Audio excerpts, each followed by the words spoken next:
में हम बात करेंगे मोलर मास के बारे में। मोलर मास, मोलर मास क्या है बेसिकली? तो मोलर मास है mass of 1 mole of A substance, 1 mole of A substance. तो इसको मोलर मास को अलग अलग नियम से हम जानते हैं, अलग अलग केस में।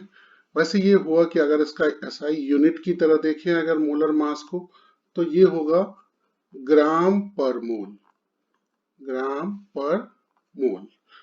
अब अगर मोलर मास को कहीं अगर लिखा हुआ है atomic weight, atomic weight, atomic weight क्या है? ये भी मोलर मास है, लेकिन ये है molar mass of, molar mass of an element. किसी भी एलिमेंट का जो है वो मोलर मास जो होता है उसको हम एटॉमिक वेट बोलते हैं। जैसे फॉर एग्जांपल अगर हम हाइड्रोजन की बात करें तो हाइड्रोजन का 1 है, कार्बन का 12 है, अप्रॉक्स डेसिमल पॉइंट के बाद भी होता है, लेकिन जनरली फॉर कैलकुलेशन हम केवल होल नंबर ही लेते हैं। इसी तरह अगर हम दूसरा एटॉमिक वेट के बाद जो कॉमनली दूसरा है formula wait. So formula wait या फॉर्मूला मास भी बोलते हैं। अब फॉर्मूला वेट ये क्या हुआ? ये हुआ molar mass of, molar mass of an ionic compound. जब आप किसी आयनिक कंपाउंड के बारे में बात करते हैं जिसमें प्लस माइनस साइन हो या जो मेटल नॉन मेटल से बना है कॉम्बिनेशन में, तो उसको हम आयनिक कंपाउंड बोलते हैं। अगर इसका मास निकालते हैं तो उसका नाम बदल जाता है, उसको हम बोलते हैं फॉर्मूला वेट या फॉर्मूला मास। फॉर एग्जाम्पल अगर एग्जाम्पल में लें जैसे NaCl, तो इसमें एक ये मेटल है और ये नॉन मेटल है, इसको हम आयनिक कंपाउंड की कैटेगरी में डालते हैं। और इसका अगर लिखते हैं तो Na का जो मास होता है वो 23 है अप्रॉक्स, एंड जो क्लोरीन का है वो है 35.5। पुट टुगेदर दोनों को जब आप जोड़ते हो तो 58.5 ग्राम लिखते हैं। तो इसको हम बोलते हैं फॉर्मूला वेट या फॉर्मूला मास। तीसरा जो है वो है मोलिकुलर वेट।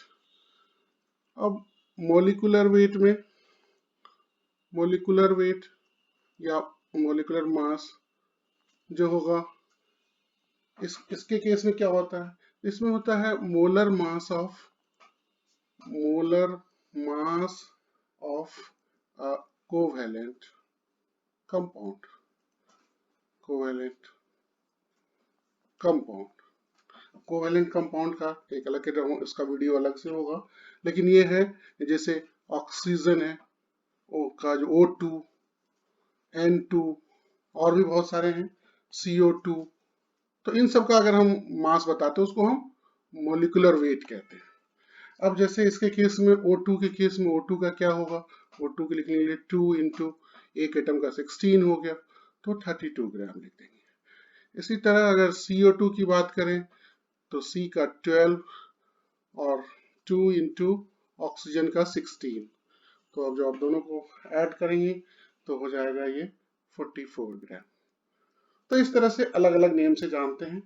इसी तरह से किसी भी नॉर्मल कोई भी कंपाउंड का जो फार्मूला होता है उसको आप लिख सकते हो जैसे Na2CO3, थोड़ा और बड़ा अगर हमने लिया है एक कंपाउंड तो इसमें क्या करेंगे, कुछ 2 मल्टीप्लाइड बाय जो सोडियम का 23 है, कार्बन का 12 है, ऑक्सीजन का 3 ऑक्सीजन है और ऑक्सीजन का 16 है।